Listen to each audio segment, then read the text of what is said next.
imagination.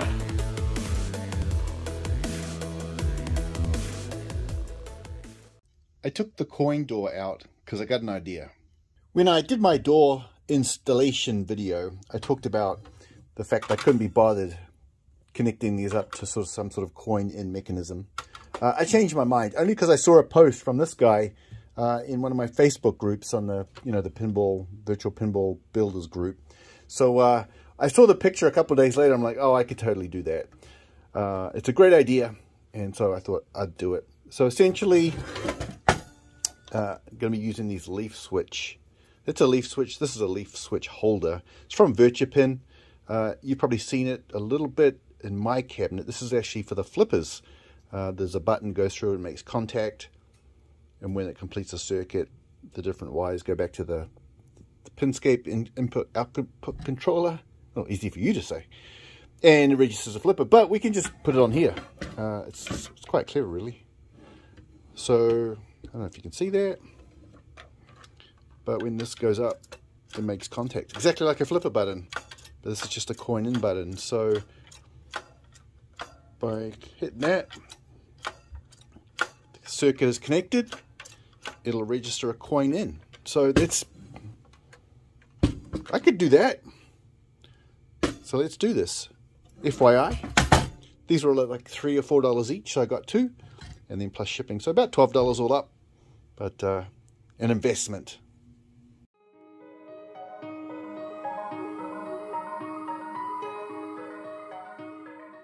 So while I'm doing the switches, I'm also going to connect up the power to these two bulbs. They'll always be on. There's no control for these, so once the whole system's on, these will always be illuminated.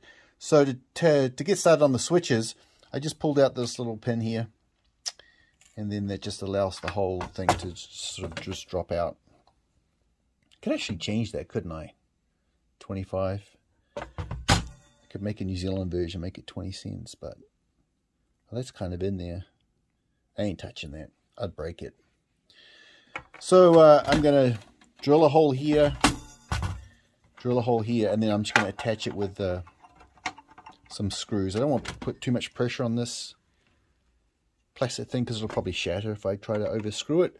So I'm going to be drilling in here, drilling in there, screws and washers, and then I'm going to make sure it's out of the way of the bulb. So let's just do that.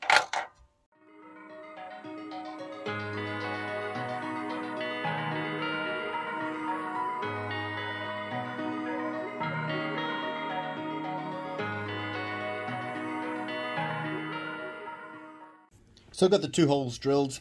Obviously easy, although I get sometimes nervous drilling into plastic because it can crack. So I did a pilot hole, and then I went to the full size. I got my two screws in here, so it's going to fit well. And yeah, so I'll go on the other side and attach some nuts.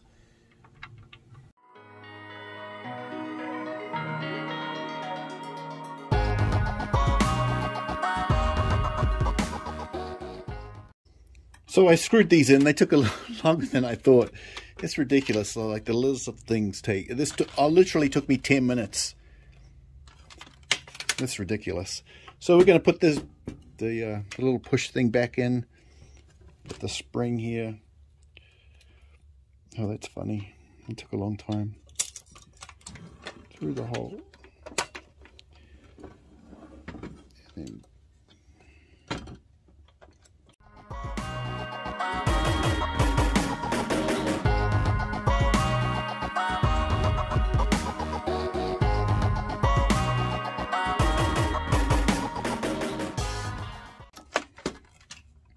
yes, the right way up. And as you can see, this is great. I mean, I really appreciated this idea. So I'll end up wiring. I will solder the wires. Sometimes people use those little connectors, but I'll wire straight to these because I can solder them.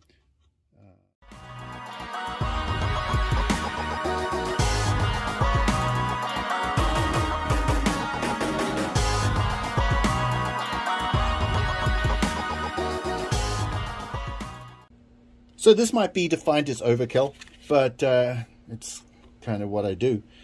These are little numbering things you wrap around the wires to identify where they're going to. So I'm going to use this in combination with my notebook to, for example, this one here will maybe have pick a number, 40. And so I'll write down that the right coin in is number 40. And so when I connect it to Pinscape, I'll know that the label that I've labeled with 40 is going to go into the right input of the input-output controller. So that's what I'm doing. I think it'll make it a lot easier. It does look more sort of OCD and organization-y type overkill, but I think it'll help me in the long run. And it also looks cool and professional.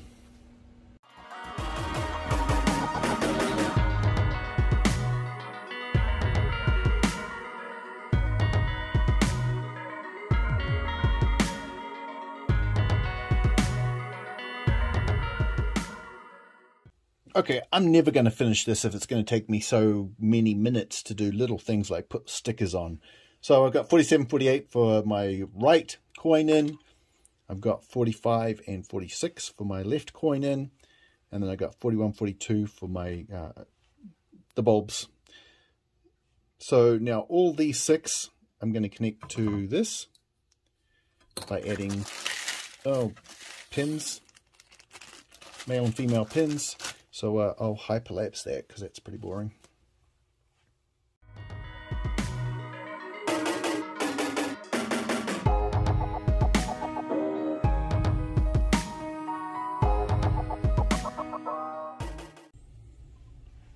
Alright, so I put my little pins on all of the wires. I'll show you how to do it. It's a ratchet tool. There's like a pin here, connector pin. We just line that up. See, there's all numbers. That gives you the gauge of the wire. I'm using 20. I think it's 20 or 22, but I'm using this one. So you rest this in here.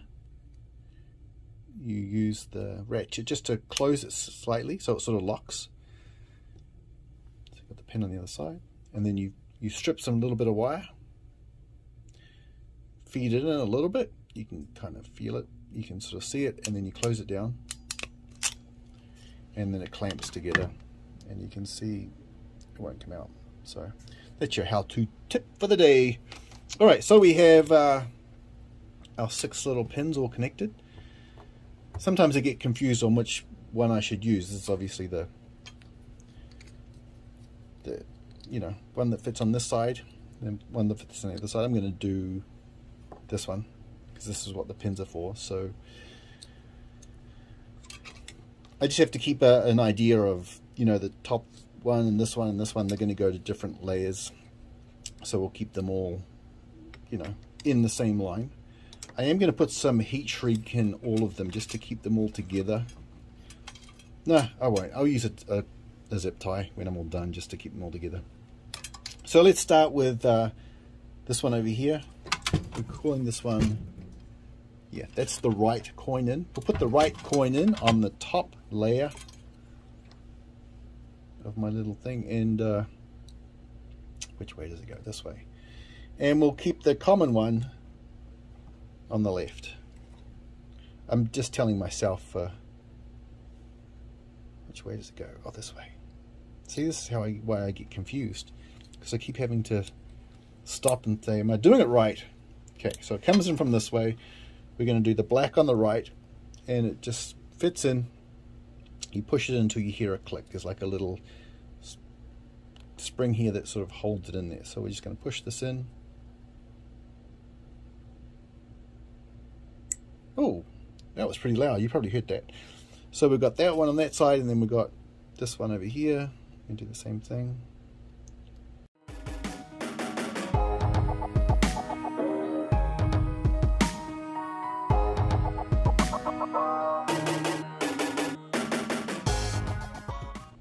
Click.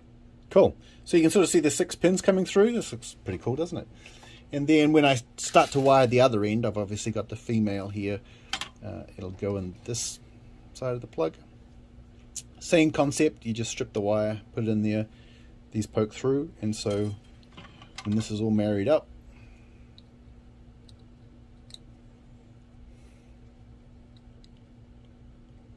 fit in there. Wires coming out of here. They'll all be labeled as well. So I'm happy with that. That's cool. As I said, I'll cable tie these together. I'll also write down the numbers. You can see how having the numbers is going to be super helpful, because I'll do the same numbers of the ones coming out. So that's pretty cool. That's a wrap. That's a wrap for this one. I'm happy with that. All right. I love this idea. It's a very cool idea. I'm done with the coin door. I really mean it this time. I sometimes feel guilty if I do stuff, if I work on this and I don't video it. So I want to bring you up to speed with what I did. And I also had a revelation, one of those learning moments where I did something and I'm like, why did I do it that way? And then I realized that I kind of did it wrong. But so hopefully we'll make amends and I'll clarify why I did the way I did. This is a service button panel. This is what you'll find in regular pinball machines. It allows you access to the service menus inside a real pinball machine, but you can also connect it to a virtual pinball machine. So I wired this in. I had some spare leftover wire jumper things, so I could push those in there. I made one of these clips. You can see my little numbering system. So there's a black, which is the common or the ground, and then each button has a separate wire. So for example, if I hit the green button, which is I don't know what it is, this ultimately connects to the input-output controller. So it's all pretty numbered. And I've started a notebook, so I've started to write down, number 38 is the black button and things like that. I also added this little clip here to keep this here. So this is my learning moment. Blacks are all common. Blacks will join to everything. And I ran a black wire from this one to here, from this one to here, from the lights to here. So there's 3 black wires. I didn't need 3 black wires. You only need 1, because the black can actually go from a bulb to here to here. So the reason I did it that way is I wanted to keep things separate. The flippers are separate. Sorry, the coin in are separate, and the lamps are separate. So there was a method to my madness. Yes, I could have wired all the blacks together and just had one going out that would join the common. But the coin ins, they go to the common of the Pinscape controller, and the blacks go to the common of the power supply. So that's why I kept it separate. But technically, I could have wired all blacks together, but I didn't. But anyway, you can see it's all numbered. Again, I've kept a sort of a notebook to let me know what the numbers are. So this one, I got to screw it back in, but we are done. It's all removable with these clips. So that officially is a wrap for the coin door.